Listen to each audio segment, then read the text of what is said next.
Good afternoon. Good afternoon. I want to thank each and every one of you first who are joining us virtually on YouTube Live or Facebook Live. We truly appreciate you being in our audience today. And I'd also like to thank all of you who are here today, welcoming our speaker, our first for the fall semester of 2024, here at the VALDRY Center for Philanthropy. As we all know, many of the students don't really know what this building does. Well, briefly, the VALDRY let's begin again. The VALDRY Center for Philanthropy is an academically based research focused on philanthropic studies and nonprofit management.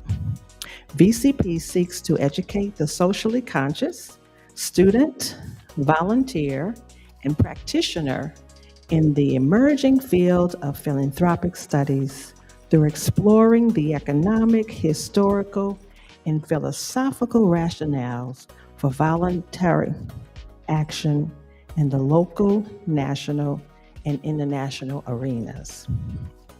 Our mission is to support the education of all of the students in the Southern University system here in Baton Rouge, New Orleans, Shreveport, Louisiana.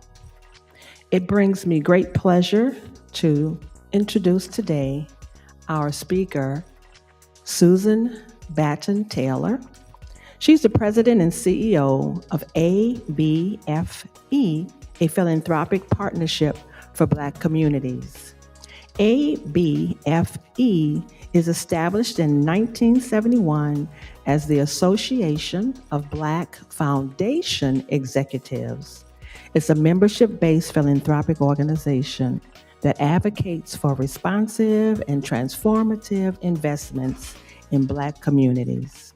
Since joining ABFE in 2009, Ms. Batten has led the organization's philanthropic advising and programming on responsive philanthropy in Black communities for foundation leaders, donors, and aligned partners.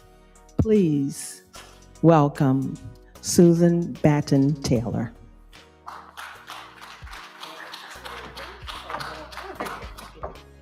Okay. Hi, everybody. How y'all doing? Good. Good. I am looking for some call and response. How you all doing today? Good. It is great to be here. I want to thank the VALDRY Center and the full team. Terry has been just an amazing sister. And then I just learned that she's my sorority sister. So that love just went through the loop. And you too. Yes, nice to meet you, sister.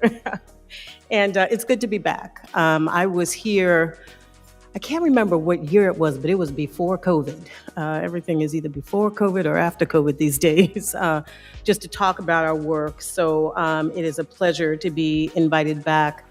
And I'm going to share a lot of information with you about this subject that we call at ABFE, which is our acronym, Philanthropic Redlining. And really three sort of areas I want to talk with you about today. One is about the funding disparities, actually, that exist as it relates to foundation giving.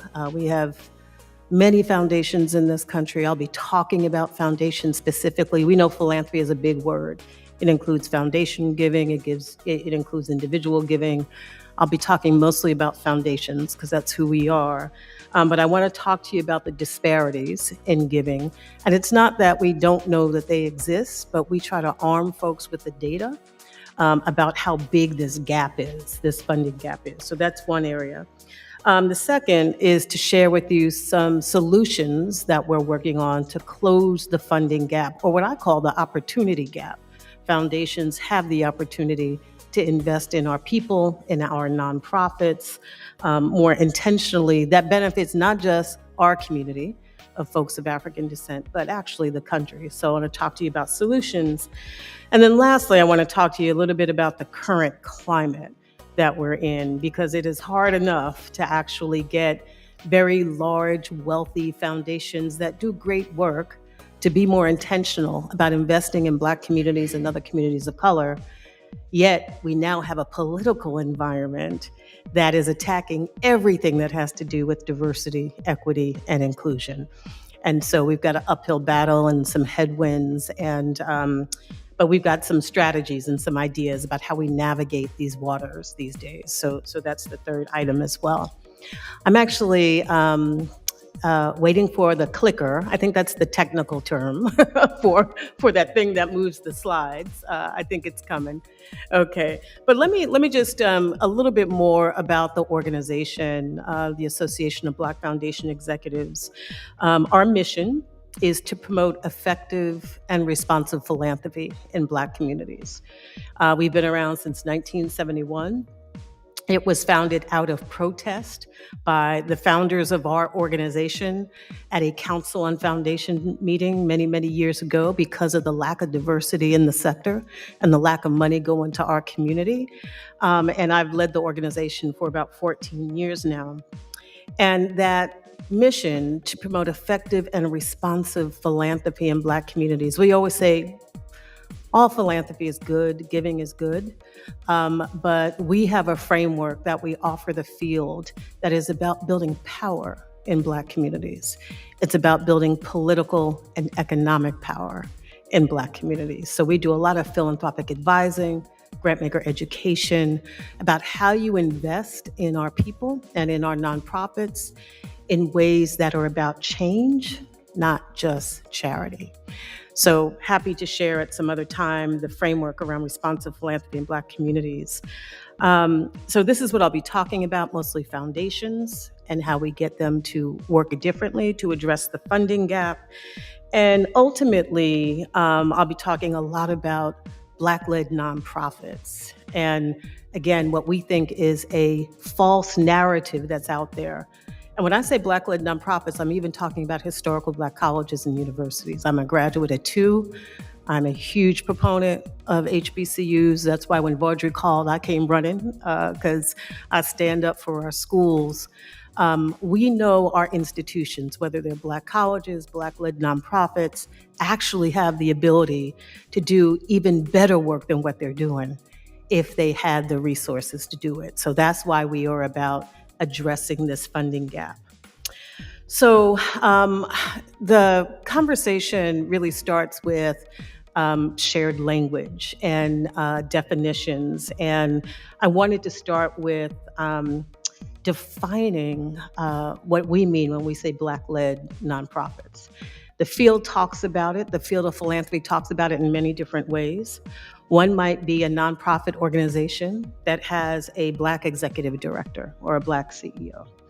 Another way of defining it is a nonprofit that has primarily Black board, Black staff, so the leadership is predominantly Black, right? And constituency, right? Another way, which is our definition at AbbVie, predominantly Black board, executive staff, and whose mission it is to uplift Black people. So when we talk about Black-led nonprofits at AbbVie and trying to get more money to these organizations, we are talking about, again, not only just the organizations that are led by Black folks in terms of staff, board, executive leadership, but whose mission it is to improve outcomes for our people, like a historical Black college, right? Black is in our mission. We also talk about, at AbbVie, Black-led social change organizations. So not just the makeup of the board staff and the focus in terms of the constituency, but again, those that are about building political and economic power in Black communities. So I just wanted to start with that overview. If you, there's a slide on this, and it's important because when we're in conversations with foundations and we're making arguments about getting more resources to Black-led nonprofits, they'll look at a nonprofit that has a Black CEO. It's like, no, they get a lot of money, right? We're like, but we're talking about those organizations that say they are about Black people. And when you start looking at the data as it relates to Black-led and focused organizations, it looks much different. I'm curious, anybody from nonprofit organizations? Yes, okay. All right. University administrators, I'm curious who's here. Okay, great. Students, I know there's some students out there. Yes, my sower in the back. So it's important to say, again, the argument around closing the funding gap, why we lift up at AbbVie this notion of philanthropic redlining for Black communities is because we know that our organizations, Black-led and focused organizations, are critically important, again, not just to our community, but to the country as a whole. When we think about Black-led institutions, we know that they have played vital roles, for example, in almost every major movement in this country, from the abolition movement to the civil rights movement to the women's movement to today. Our organizations are always in the front and on the front line. I've said before, victories of Black-led social change organizations are not just for us, but for the country as a whole. But unfortunately, bias and false narratives about our effectiveness and worthiness has led to significant underinvestment. How many times have we heard that we can't move the money to this organization in our community because they don't have the capacity to manage a big grant? And it's pretty clear that we don't have the capacity to manage big grants because we haven't been funded equitably to build the infrastructure to manage big grants. So this is, again, just the definitions that I talked about in terms of Black-led nonprofits. Shared definitions and language is critically important, but the language in the italics, number 3, is the way in which we talk about it at AbbVie. Thank you for moving the slides from the back. And if you can go to the next slide. This is, again, just the case. We always start conversations about gaps in funding and how much money our organizations and institutions have, like HBCUs, by first saying we are strong, we do great work, and the question becomes, imagine what we could do if we actually had even more money, right? So with that, let me jump in, go to the next slide, please, and just talk a little bit about philanthropic redlining. You all are familiar with the notion of redlining that's come out of the finance industry, right? That helps us understand how Black communities, brown communities actually were underinvested in as related to home mortgages and the like.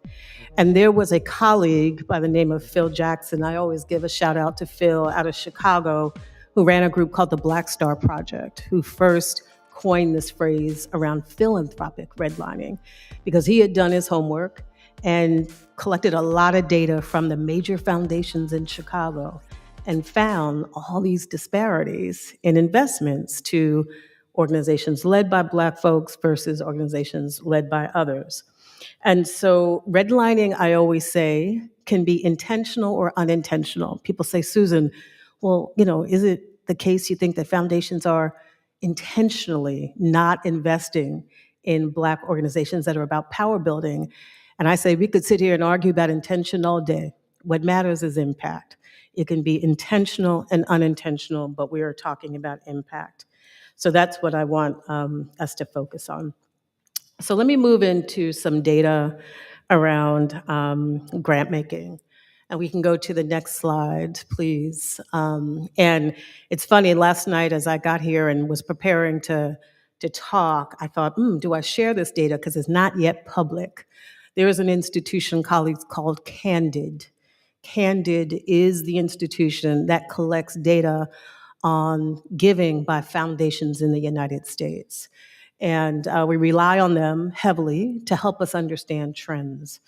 And first, I should say, data about foundation giving is challenging. Foundations aren't at all required to give anybody data about who they fund. They're private. They're private. There are some public foundations, but private foundations don't have to do it. And if you want to understand this data, you have to get the 990s, the federal forms, the tax forms that foundations fill out, literally comb through them and figure out what grants are going to what communities. There are over 100,000 foundations in this country. And so candid is critically important. And I called a friend the other day and I said, I just need back of the envelope. Like, okay, Susan, back of the envelope, this is what we got. So they're probably watching and I probably am busted now, but I'm sharing this publicly. In 2022, private foundations and community foundations. So this does not include corporate foundations or family foundations. 73.9 billion in grants, 1.3 billion that explicitly focus on Black communities. And I talk a lot about the explicitly focused or intentionally focused on Black communities because we think there is a difference. It's not that organizations that are funding all or supporting all communities aren't helpful to our people, right? But we do think there is something about Black-led and focused organizations that know us a bit better and focus on undoing some of the things that have been done to us over time, right? So I lift this up, 1.3 billion, that explicitly focus on our folks, meaning the grant said this is to support Black communities, the uplift of Black people. And it's less than 2%. And as I said, this is back of the envelope data, but why I believe this is right on is because this number hasn't moved in the years that I've been working at APFI for 13, 14 years. And this is post the murder of George Floyd, right? Interestingly enough, and I'll show you in a few slides ahead, there is been growth in terms of the amount of foundation dollars that go out every year from U.S. foundations, but the proportion that explicitly go to us really hasn't changed. So nationally, we're estimating about 2% of, again, private foundations and community foundations. Let me give you another sort of look. Let's go to the next slide. And this is from our colleague, the National Committee on Responsive Philanthropy. They do a lot of work to hold foundations accountable. If there's a watchdog in the field of philanthropy, it's NCRP, right? And they did some work looking at community foundations, some of the largest community foundations in the United States. And community foundations, you all know, are those foundations that focus on particular regions, particular communities. Between 2016 and 2018, they looked at 25 community foundations. Some of them are listed on this slide. Altogether, only 1% of grant making from the 25 community foundations they studied specifically designated grants to Black communities. Again, so not like other grants from these community foundations don't benefit our community, but those that speak to us, we think, know us and are about undoing some things that have been done to us. That is, even though combined, 15% of these 25 cities' populations are Black. So in cities where at least 15% of the population is Black, 1% of the funding was dedicated specifically to our community.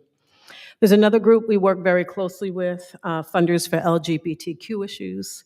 They are in this work to ensure that funding is going to gay, lesbian, and queer communities. They did some data in 2020. In 2018, they found grant dollars for Black-led LGBTQ organizations, and when they say Black-led, they're talking about the executive director, was 5%, just 5% of all LGBTQ funding in the United States. So when we pull together the data about philanthropic redlining, we're pulling from different sources, different partners that are pulling data.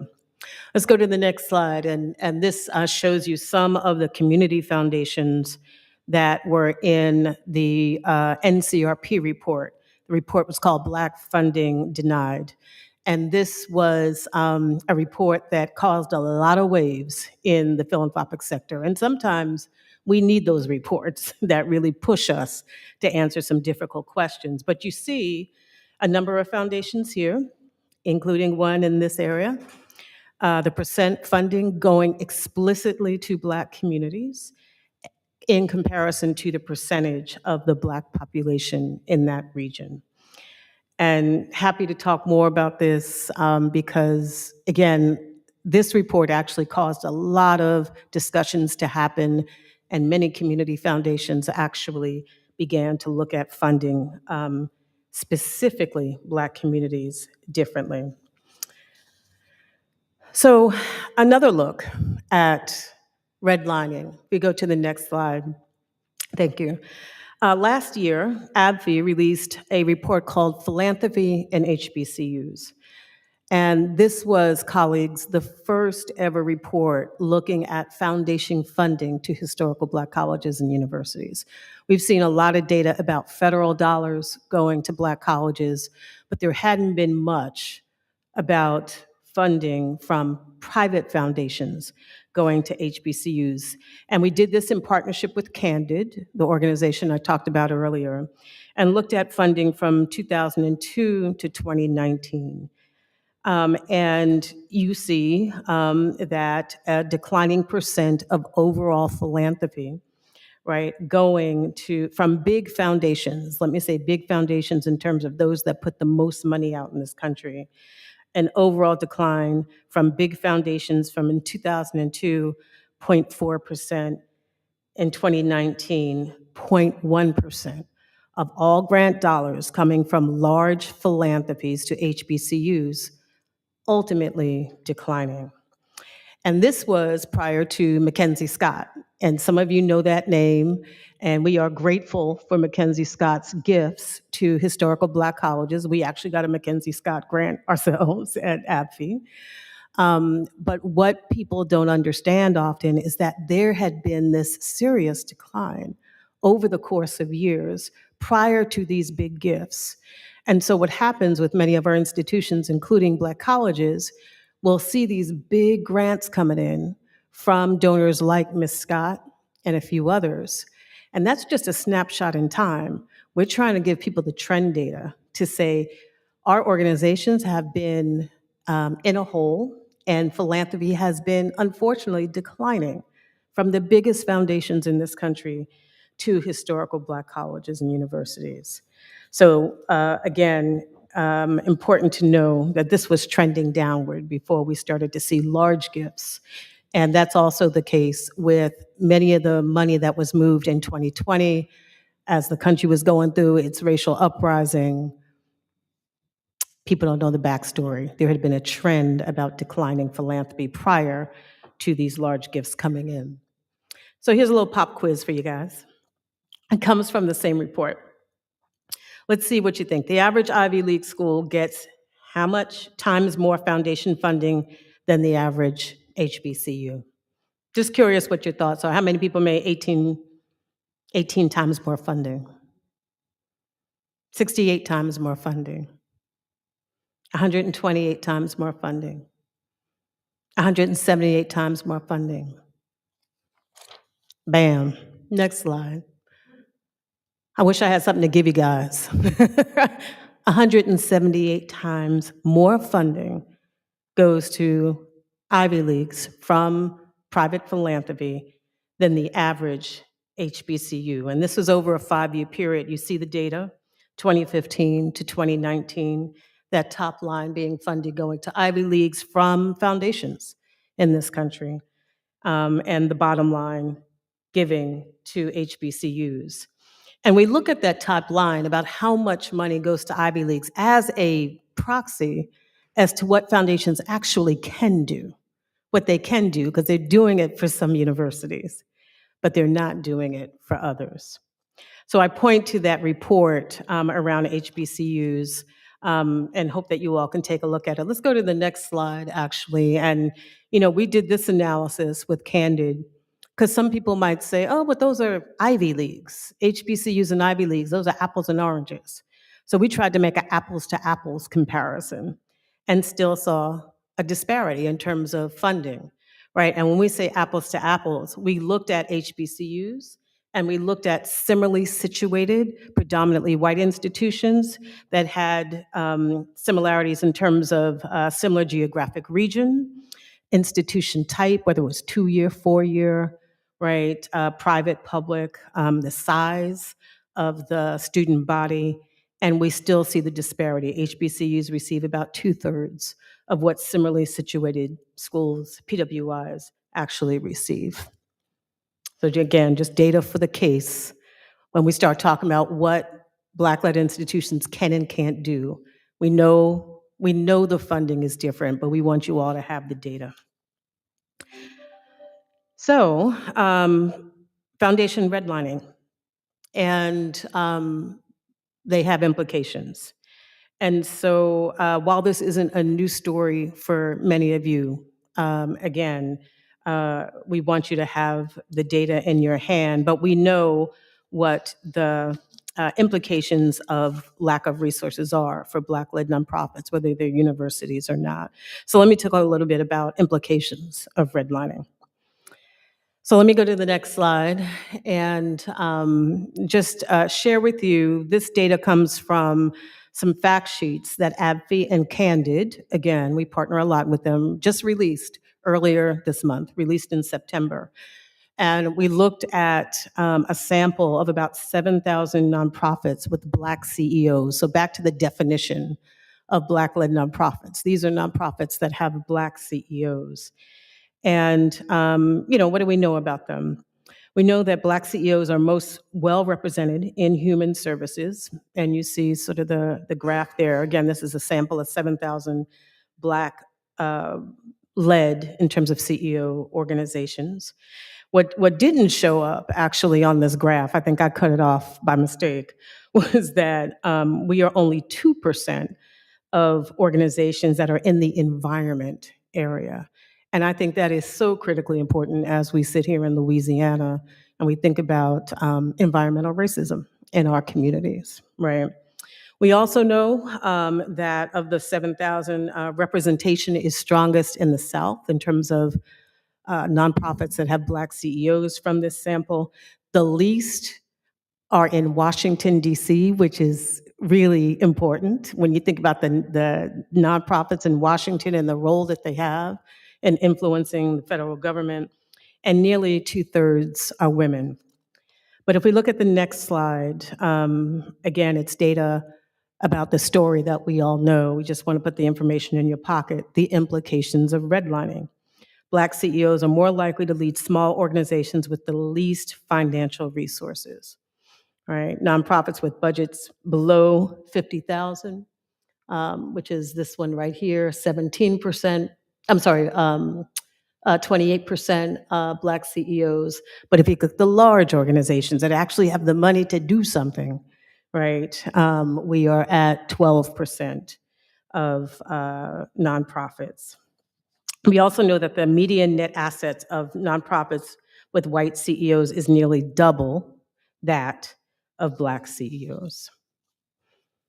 A few more slides on data, and then we'll talk about what we're trying to do about it. And then I do want to have a conversation with y'all. Let me go to the next slide. So switching to the definition around Black-led, meaning predominantly Black board and staff. Those other two slides were Black CEOs, right? This sample was about 2,400, and similar story in terms of where we show up as it relates to leadership, right? Mostly in the human services arena. The data on environmental and animals actually is here. We found none in the sample of 2,400 that were predominantly Black board and staff, which means they are more likely to be explicitly focusing on our community. 0 showed up in this sample. Again, and this is a time, colleagues, where a lot of foundation spending, a lot of foundation money is moving into the issues around environment and climate. And the question becomes, who's getting that money and what's their proximity, right, to our community? Next slide, actually, again, implications of redlining. This is still the same group of Black-led as it relates to CEOs and majority staff and board. 61% budgets below $100,000. What do you do with $100,000? You barely, right, you barely stay alive. 61%. So the work that we do at AbbVie when we're advocating for our organizations, we're talking about mom and pop shops that have little to no staff, no reserves if something goes wrong, like a COVID or a storm, right? Because you really can't sustain yourself with budgets of $250 or $100,000, 2% or above 10 million. We also know that the median annual revenue for the majority-led, Black-led organizations is 300% less than that of their white counterparts. Again, this isn't news in terms of who gets the money, but we really want the world to know the data so that we are armed in making important cases. This isn't about fixing organizations in our community. This is about fixing foundations and those that grant funding around the country and around the world. So we do a lot of talking, to the next slide, to nonprofit leaders, Black nonprofit leaders. We actually have Black nonprofits in our membership base. We are primarily, the 2,500 members of ABFI are primarily Black professionals that work in foundations, but we do have a small membership of Black nonprofits about just their experiences with foundations around the United States, right? Because again, we got our eyes on how do we change foundations to move more money. And this highlights 5 themes that came from a report that we did in 2019 about their experiences. The first was this notion of philanthropic redlining and what they described as philanthropic Black codes. We know Black codes, the history of Black codes in this country, right? Often written, some unwritten, that applied only to our communities. We heard from Black nonprofit leaders rules that they believed only applied to them. Things like additional reporting requirements, things like surprise visits from a foundation. We frame that philanthropic Black codes.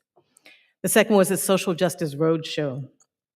Black organizations consistently being invited to come present on their work, come educate the foundation on the work that they do, but money never following, right? Social Justice Roadshows. The third, and we had fun with, you gotta have fun with this stuff because otherwise you go crazy. What one of our nonprofit leaders in our membership called trickle-down social change. The funding of white-led organizations to impact change in Black communities. A white-led organization might get the mega grant from the foundation that is sub-granted to the Black-led organization to do the work in Black and brown communities. Trickle-down social change. And the other two, the chasm, we were just talking about the distance between understanding the lived experience, and this has a lot to do with the diversity in foundations around this country. We are still about 12% of staff in foundations, the data we have, as relates to professionals of African descent in foundations, maybe 3% of foundation trustees, which is even a more important data point, quite frankly. And who's actually designing foundation strategies and moving money doesn't have the same lived experience as our people, right? So we call that the chasm. And then lastly, philanthropic whack-a-mole. You all know what whack-a-mole is, that game, right? Where you like go to hit the thing, and every time you go to hit the thing, listen to me, the thing, the little head drops and it pops up over here. But we heard a lot of stories, and if you're in nonprofit work, I'm sure you can tell them better than I can, about foundations changing priorities every so often. That's unfortunate, but I will say anytime a leader changes at the top, there's a whole new strategic plan, there's a whole new set of priorities, and our community, quite frankly, are disproportionately harmed by that. So a few last, I'm gonna skip one more slide, please, and save that to a conversation at the end. We are working hard. We know the experience, we know the data, and we're working hard to close some of these funding gaps, or what I call opportunity gaps, because I do believe this is opportunity for foundations in this country to invest in the people that are closest to the pain if we want to address whatever issue we're talking about, if it's housing, if it's child welfare, if it's education, it's health, invest in the organizations that are closest to the pain. And many foundations are out there doing that. Let me just share some bright spots given all that data that we're tracking, and these are just a few. The first are just a few national models, just for here, and the philanthropies that are behind them. Black-led movement funds been around since about 2019, investing in Black power building organizations, as I mentioned, Borealis Philanthropies. There's the work of the Hill Snowden Foundation, as well as the Libra Foundation. All of these are actually led by Black foundation CEOs. So that's why representation and diversity in the field matters, which is why programs like this at VALDRY matter, because we want to see y'all take this information and hopefully be interested in coming into foundations. If you want to, let us know at ABFI, right? But all of these models, the first three, are really about investing in organizing, building political power in Black communities, economic power in Black communities. And I keep talking about power, colleagues. I said it earlier. Charity is good. Charity is important. Change is better. And when we invest in power building, right, we define power at ABFI as people that get to make the rules, right? And so this is about building power in our communities to take on school boards, to take on local officials, right? To take on state legislatures. That's why we're so interested in power building. So these three are some of the top national models in my mind that are about power building investments. Giving Gap, actually, full disclosure, I am on the board of Giving Gap, is a relatively new organization. It is an online donor platform for Black-led nonprofits. It was born out of the uprisings of the murder of George Floyd. We got so many phone calls, colleagues, after that murder, foundations trying to put money into our community, but they had no relationship to our community and didn't know where to put the money. So our phone was ringing off the hook. And two colleagues actually seized the moment and created Giving Gap. It now has the largest database of Black-led nonprofits, Black-led and founded nonprofits in the country. And what we can now do is direct people to Giving Gap, sort of situated by issue area, depending on what a donor wants to fund. And I encourage all of you, for the Black-led nonprofits that you know, tell them about Giving Gap. Because again, we're about 5 years old and we are about to ramp up and get more resources to Giving Gap, again, to distribute around the country. So there are some national models. The next page shares a few regional models. Many of these are run by, if you go to the next slide, many of these are run by community foundations around the country. Yeah, thank you, thank you. You know, this raises for me, and should raise for you colleagues, what the regional foundations in your region are doing. And the good news is that there are models out there. All of these are models where these community foundations are explicitly investing in Black communities. I think it was 2020 when we got a call from Facebook. Again, our phone was ringing off the hook in that pivotal year, where to put $20 million to invest in Black communities. And so we identified a number of community foundations, 20 of them, and each one of them got $1 million to begin their funds to support Black-led nonprofits. So these are not only funder collaboratives, they've grown in size, but they're also doing capacity building, trainings for Black-led nonprofits around board development and fundraising. So there are examples. And again, the question is, how do we get more of these in the regions that we care about? The next slide actually just talks a little bit about our 2025 vision, and we're almost there as I prepare my budget to take to my board in a couple of weeks. But our work over the last 5 years really has been about building a cohort of stronger Black-led nonprofits. And again, we're talking about those organizations that are primarily Black board, Black staff, and whose mission is to uplift Black communities. We talk about Black-led infrastructure in the United States.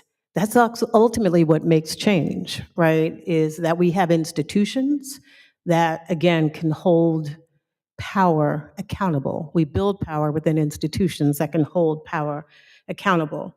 And so we are working regions around the country, organizing our members to build funder collaboratives to support Black-led nonprofits. And we'll do that measurement at the end of 2025, that we can point to Missouri, which is blowing up in terms of 5 or 6 foundations now for the first time pulling together statewide to invest in Black power building organizations in a state where we really, really need that to happen.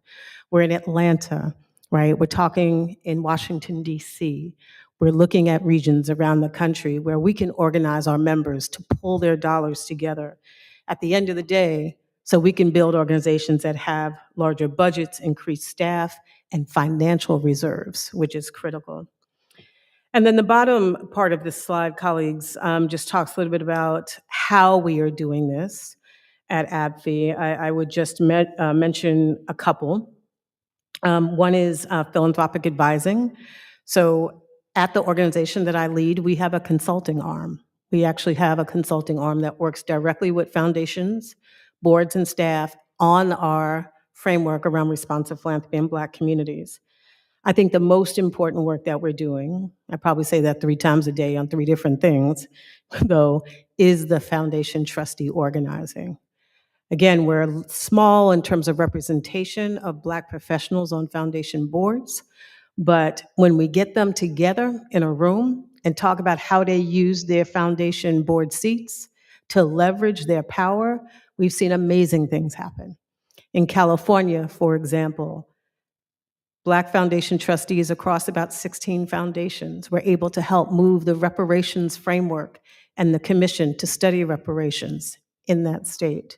We're able to get additional dollars to Black-led nonprofits in Northern and Southern California. So trustee organizing we find critically important. There are a number of other things. I talked about SHAMA, which is building funder collaboratives. This work really is about organizing. Again, when we are in a field of foundations that still struggle with diversity, and we have members at AbbVie who may be the only Black person, let alone person of color, that's in that foundation, we have to reach that person and connect them to 3 other people in the region to actually make something happen. So our work is really about funder organizing.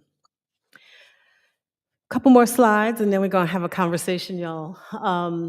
If we go to the next slide, just a summary of if you're interested in foundations, if you know of a foundation, I encourage you all to look at this sector, get on a board of a foundation because they need all of us.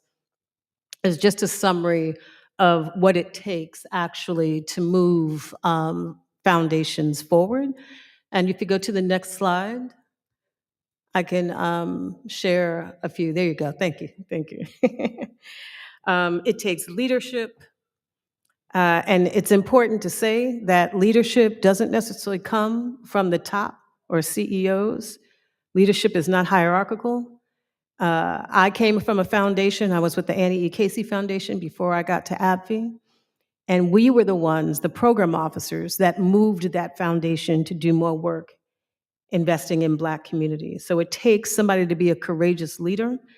That person needs to be supported with external supports.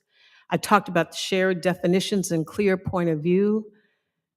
Definitions around Black-led, what we mean by that. Definitions about racism and what we mean by that. What do we mean by reparations?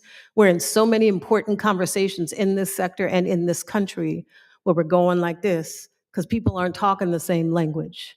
And a lot of what we do is spend time talking about what do we mean when you say racism. Sounds simple, but let's talk about it. What do you mean when you say reparations? Is it just money? There's 6 factors to a reparations movement, right? So a lot of it is around shared language. And then the bottom sort of reflections to sustain the work, expanding board and staff competencies, systematic data for tracking progress, good results, and ongoing broadening leadership. So I just said a lot, but I want to end talking about where we are today. Because, as I said, I've been at AbbVie for 15 years. I was in a very large philanthropy, very large foundation prior to that. It is tough enough to move a big institution to focus on our people and to focus on issues of inequity and justice. Now we are in a political climate, as you all know, as I said earlier, that is pushing back on everything and trying to take us back to a time when we didn't talk about race. We didn't have these hard conversations. And so navigating the current climate in the United States, colleagues, is where I spend all of my time now, talking with foundation leaders about this. You all know what I'm talking about as it relates to some of these things that are showing up. I'm curious how they're showing up in Baton Rouge and Louisiana, quite frankly. Attacks on critical race theory. I just saw Kimberly Crenshaw the other day, the developer of the framework on critical race theory. Brilliant sister. Book bans all over the place in this country, anti-DEI campaigns. You all know it's an attempt to remove our history right off the books. And these are fights that we're fighting. There was the Supreme Court decision last June, Students for Fair Admissions versus Harvard and UNC, that really took a lot of the power out of affirmative action and using race as a factor for college admissions. We now have a Supreme Court that thinks a particular way, given the presidency prior to this one. And a lot of strategy right now is to move ideas up to the Supreme Court, right? Given the demographics and the leaning of who sits in that highest court in the nation. We got congressional engagement. I hear every day about congressional leaders. Tom Cotton is from Arkansas, sending letters warning corporations and law firms about the work that they do on DEI, their scholarships, their fellowships. Congressional engagement is heated. And then this last one, colleagues, is something that has been very close to us in the field of philanthropy, if you have not heard about it.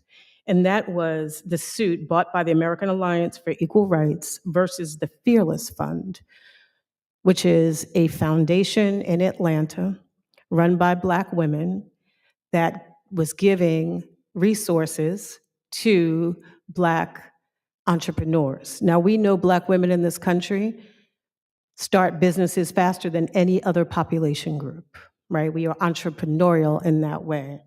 And this was yet get less than 1% of all venture capital money in this country. So again, talking about the disparity, right? The inequity.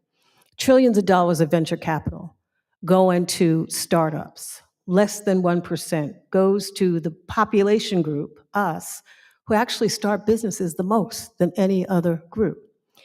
And the American Alliance for Equal Rights took a suit against the Fearless Fund, right? And this was the first suit we saw colleagues targeting philanthropy, saying to funders, you can't fund just Black people or just Latine people or just Asian people. You have to fund everybody. And we watched this suit for a year because we knew it would have implications for philanthropy around the country. It was just settled last month. And we just had the lead counsel, Alfonso David, co-counsels on a call with foundation CEOs 2 weeks ago to talk about the implications of this settlement. This was not necessarily a win for us in philanthropy. And what it is now, the reason they settled is because it was a strategy to contain the pain to the 11th Circuit in this country, which is a very narrow set of states. I think Alabama, Florida, and Georgia. I have it up here. Because American Alliance for Equal Rights colleagues, which is the same group as Students for Fair Admissions, it's the same people behind these organizations that are pulling these suits. Their strategy was to get this suit on the Fearless Fund up to the Supreme Court. So it would wipe out race-based funding across the country, like the case on affirmative action did. But what they had to do, it was a strategic and smart decision, was settle. Let's settle right here in the 11th Circuit so the pain is contained to these 3 states and not have this be a national catastrophe.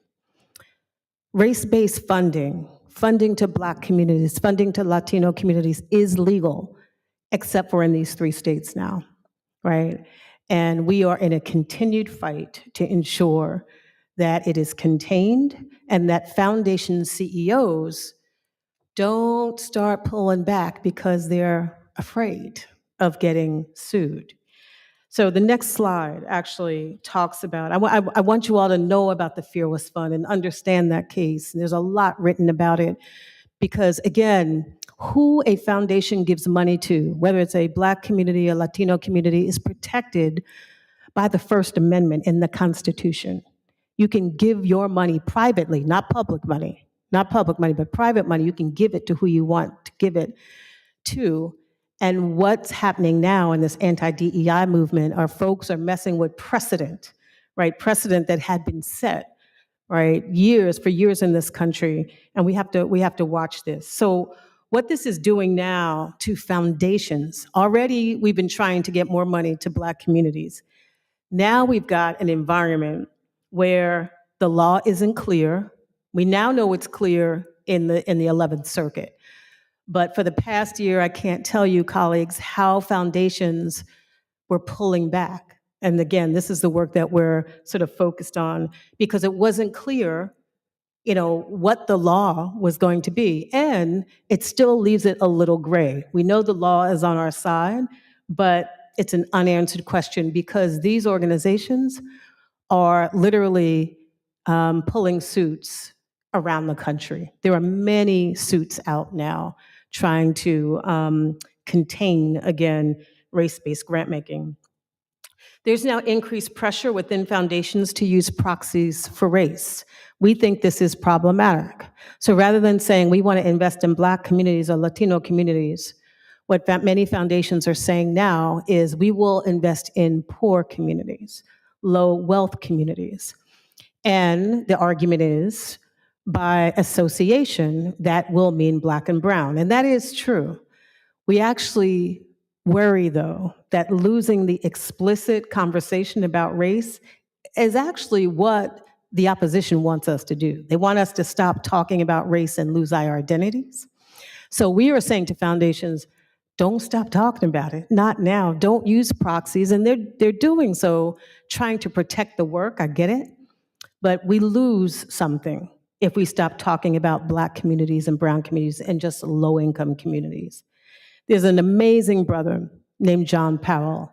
If you have not heard of him, he's at UC Berkeley. He has a framework called targeted universalism.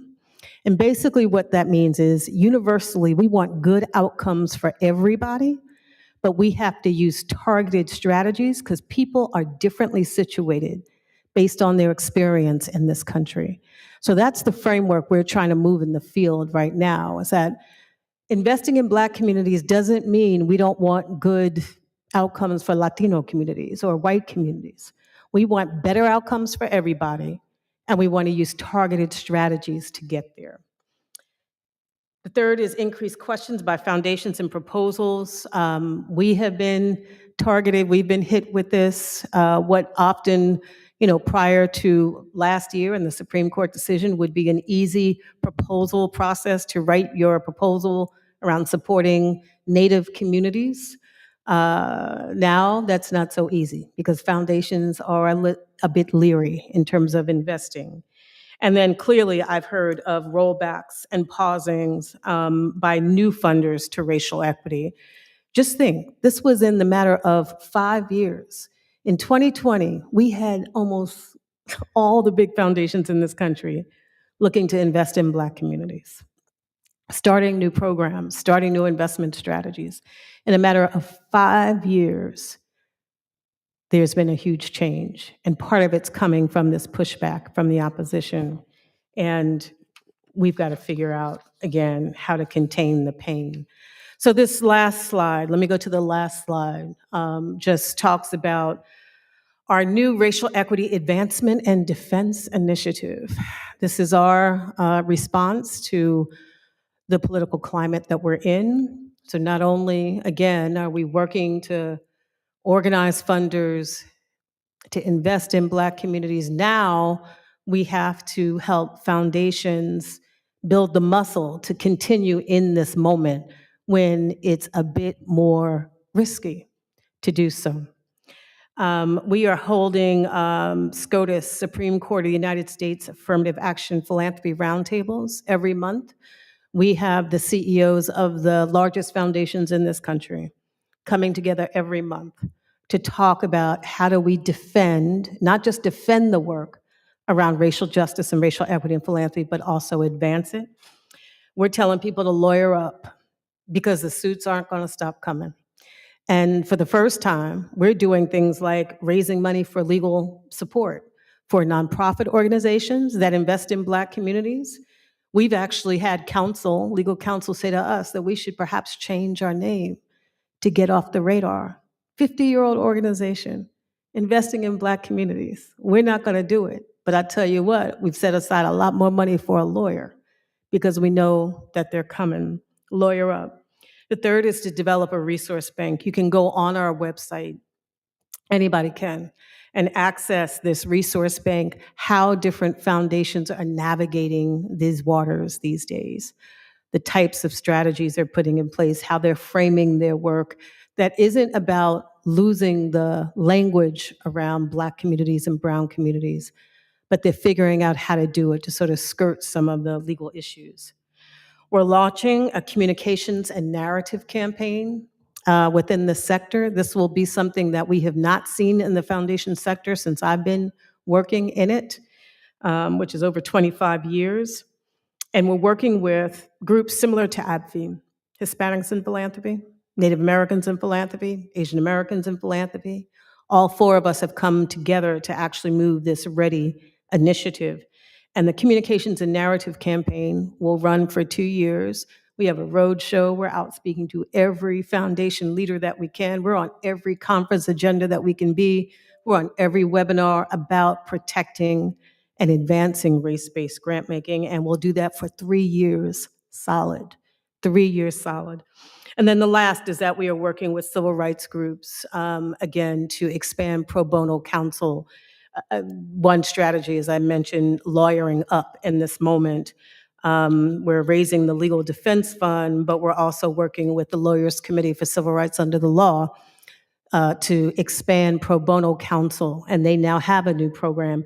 If any nonprofit organization that focuses on Black communities, Latino communities, Asian communities, gets that threatening call or gets that threatening letter and they don't have a lawyer, because remember, we got budgets under $100,000. Who has a lawyer, right? They can call the Lawyers Committee for Civil Rights Under the Law and get free advice and support from competent civil rights leaders. So with that, colleagues, thank you. I wanted to just sort of open it up a bit. I think our information about contact, if you want to contact us, contact me, and follow us on social media. Our information is there, but I'm happy to have some conversations about the data and what you're experiencing here. So thank you. Thanks for the time. Thank you, Susan. Thank you, Susan. And audience, I know that we can give her an intermediary applause a little greater than that.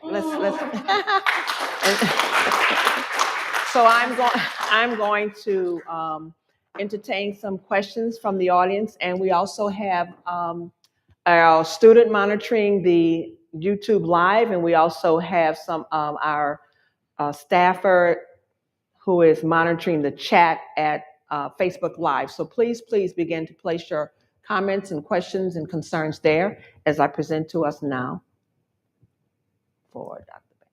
Great. Yeah, well, the first question here, I don't know if we need mics for questions. You okay? You good? Is it on? Okay.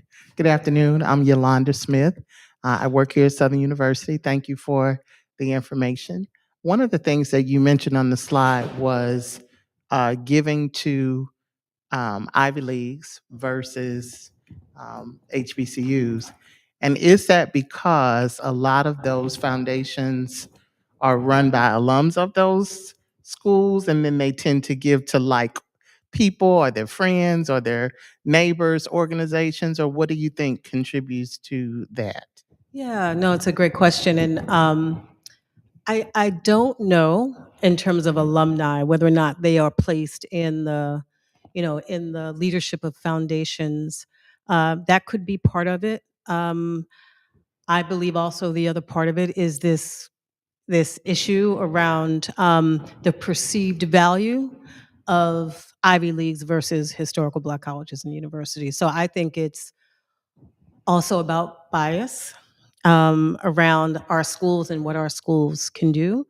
Um, no doubt, philanthropy understands, hears about Ivy Leagues. They're more visible because they got the money to be more visible. So it's interesting. Now I'm curious whether or not, like, where folks sitting in the C-suite, what schools did they go to?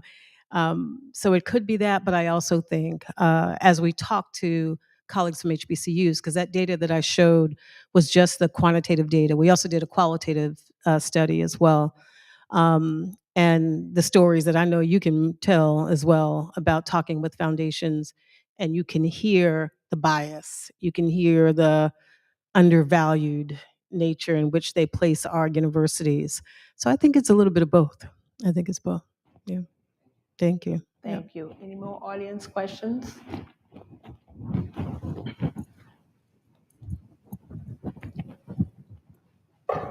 Briefly introduce yourself. How you doing? My name is Colby Kelson. I'm a student at Southern University. When I was listening to you talk about and this is going off of PWIs versus HBCUs, when it comes to PWIs, they necessarily don't have to ask about having a leg in a game before they get donations or start a project. So it's going off from, like, I'm thinking about a building campaign. Majority of the times for HBCUs, we have to say, okay, we have something in this before we start doing this, or this is the program that we're pushing. But what is the difference? Why is there a difference? And when it comes to us, we have to jump over all these hurdles. And then with other institutions, it's just you go right over there. And that's just thinking about what she was saying with PWIs. And I do have a second question as well. Yeah. No, I appreciate it. It is, I think, connected to the sister's point here about just bias in terms of our universities and thinking that we can't manage and handle.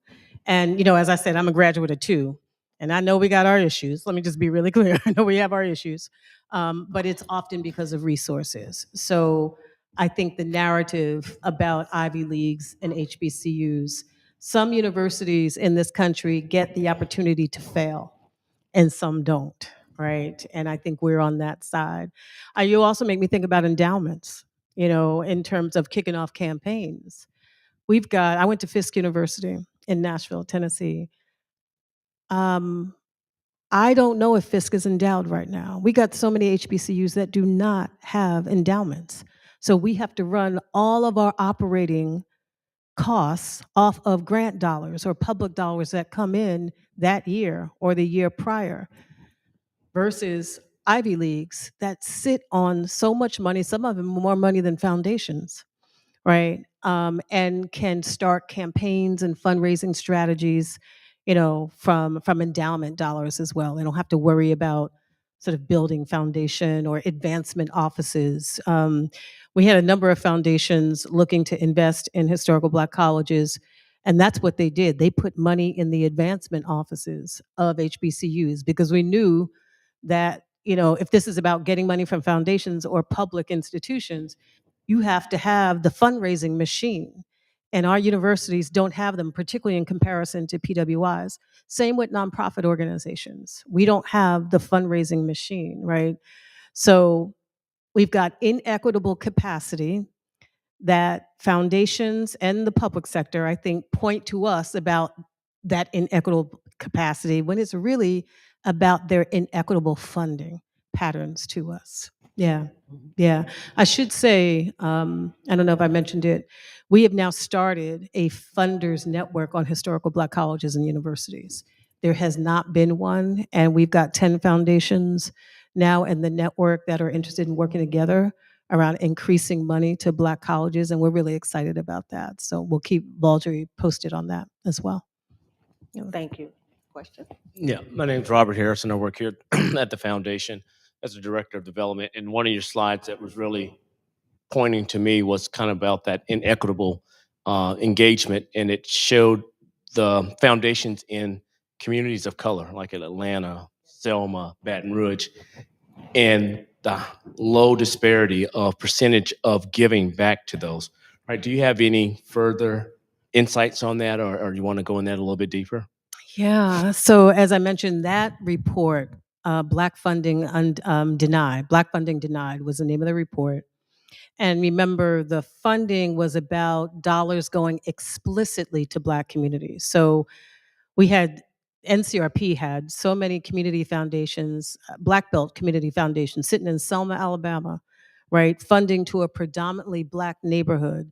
But if you saw the disparity data, the percentage that was explicitly focused on Black folks was very low. And that was because of the definition used by NCRP, which was this is specifically to uplift Black communities and Black people. And so Selma got scored very low because even though they're funding, Black communities, Selma is predominantly Black, matter of fact, it wasn't a explicit focus of grants, in the grants that they gave. And again, the reason why we think that's important is because when we talk about explicitly funding our community, there's an analysis that we think that goes into what that means, right? That funders are looking at the things, one way I describe it, that have been done to us, right? That we will undo. And so there's an analysis about anti-Black racism, quite frankly. So that's why some of those those disparity data were so low in populations. But Atlanta, and this has happened in communities around the country. The woman who now runs Giving Gap, the organization that I mentioned, that I'm on the board of, was a nonprofit leader in Atlanta, and it was one of the communities, the community foundation, that was just not giving equitable dollars in comparison to the population, the Black population of Atlanta. And they organized. The nonprofit leaders organized and took the leadership up about the inequitable funding. And that kind of disruption and organized power is what got the Community Foundation of Greater Atlanta to change their funding to invest more in Black communities. So I can share that. Yeah. I'm Chris Freeman. I'm the Vice President of Advanced Services here at the Foundation, and I've been monitoring the chat. From YouTube, Marachi Orima just had a great presentation, Ms. Batten. Laquita Thomas said, thank you, Ms. Batten, for a very informative presentation. And now there's a question and a comment from C.S. Sherman on Facebook. His question his comment is, I agree the Fearless Fund settled partly to avoid the case going before the Supreme Court. That is less than favorable to affirmative action and DEI practices. They took one for the team. And his question is there anything open-minded Congress could do to mitigate attack lawsuits like the one filed against the Fearless Fund? Wow. I hope so. I hope so. So I appreciate the question, and will first lift up the open-minded Congress. There was an adjective placed on that.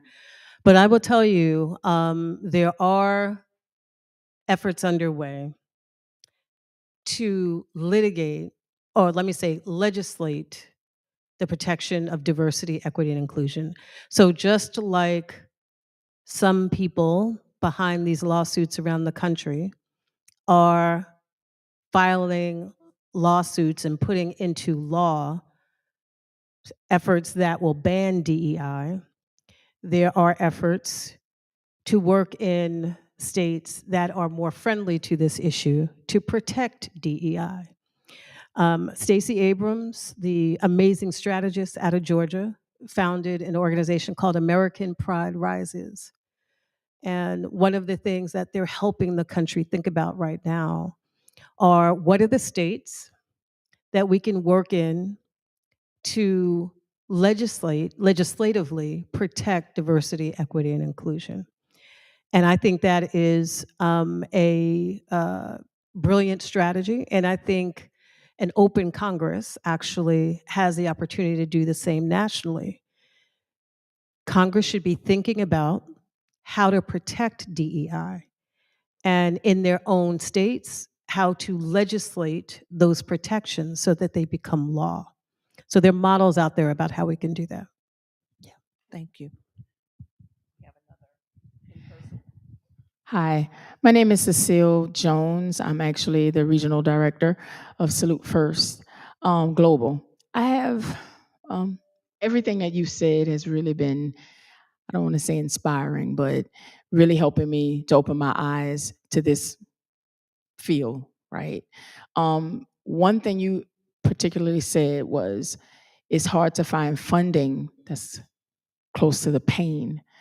So I would like for you to elaborate on that. You said it, but I just want to hear what drove you to say it. What is there data that proves that something? Because I know we've run into that kind of situation. So, or any recommendation you can give if you're in that case.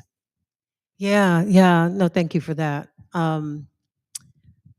So what I meant by that was funding. If we want to address an issue in a community, say health, health issues that are affecting a particular community in this country, and we know there are health disparities, meaning Black communities are faring the worst, then we should be giving funding to Black communities, right, that have the lived experience versus giving funding to other organizations to fix that in that community for that constituency, right? It suggests that people who have been to prison and been engaged in the system, if there's an interest in changing the system or abolishing it, but changing the system, money should be given to those people who have experienced the system.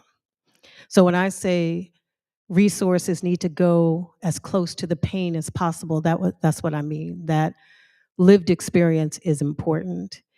Yet it's the organizations that have the $100,000 budgets that are closest to community, right? And the issue becomes, how do we ensure that those organizations are visible and have access to funders? And one of the things that's important, what we do when we go into a region and we talk with funders about how to get more money to Black communities, the first thing we have to do is a scan. Like, who's here? Like, what issues do you care about? Foundation X, education. All right. Who are the education nonprofits in this community? And because Black and brown communities are disproportionately kicked out of school or suspended, let's look specifically at the nonprofits that are led by Black and brown people. So those closest to the pain can actually fix the issue because they know it the best, right? So one thing that I think is important in terms of recommendations. One is, and this could be a whole nother 45 minutes, Terry, we're gonna figure this out. One is just understanding the philanthropic landscape in the region or the place that you live in or that you operate your nonprofit in. Who does what? This sounds like a pitch, but I will tell you all, anybody can join ABFI. You can follow us as a member and get information about what foundations are doing around Black communities, right? But understanding the philanthropic landscape, and I mention that because there are organizations out here that help you understand what they are. And understand who's on your issue area, right? Who's funding in your issue area? And when I say what nonprofits, I'm talking about from the, not just the CEO and the staff, I'm talking about the trustees in particular. I put more emphasis on engaging trustees than I do sometimes the CEO of a nonprofit, because the power is on that board, right? So getting to know the boards, getting somebody on the boards of foundations in your area is critically important. And then ensure that we aren't invisible. We have to invest in scans. We got to know in Baton Rouge, right, who are the Black-led nonprofits here, by issue area, right? What nonprofits are run by people who are closest to the pain or have the lived experience? And then how do we lift them up? So I think it's about addressing the visibility, getting to the power, and understanding, again, just the way philanthropy is moving in your region. Yeah. Thank you so much. And again, Susan, I appreciate you taking up your time to travel here from New York. And I want to thank everybody who is here in person, and especially those of you who are watching us virtually online. Remember, these are live and will be replayed on both Facebook and YouTube at your convenience. If you were unable to stay on for the entire time of this wonderful presentation, please take a look at it again. Use it to slow and stop and pause the slideshow that she presented so that you can take more notes that you may not have been able to do today. But I especially want to thank our sponsor for today, who helped us to provide resources to bring Susan Batten Taylor here, which is the William and Flora Hewlett Foundation. They graciously approved the grant for us to improve the knowledge base of philanthropy in this community of Southern University system campuses here in the state of Louisiana. So I want to thank them especially, and especially you as well, in presenting to you. As you enter, you all saw a mural on the wall, and everybody likes that mural. So what I'm going to do today is I'm going to present one to you. It is signed by Terrence Osborne, a native of New Orleans. And I know you will display this at home or at your office. So we thank you so much for being here today. Thank you.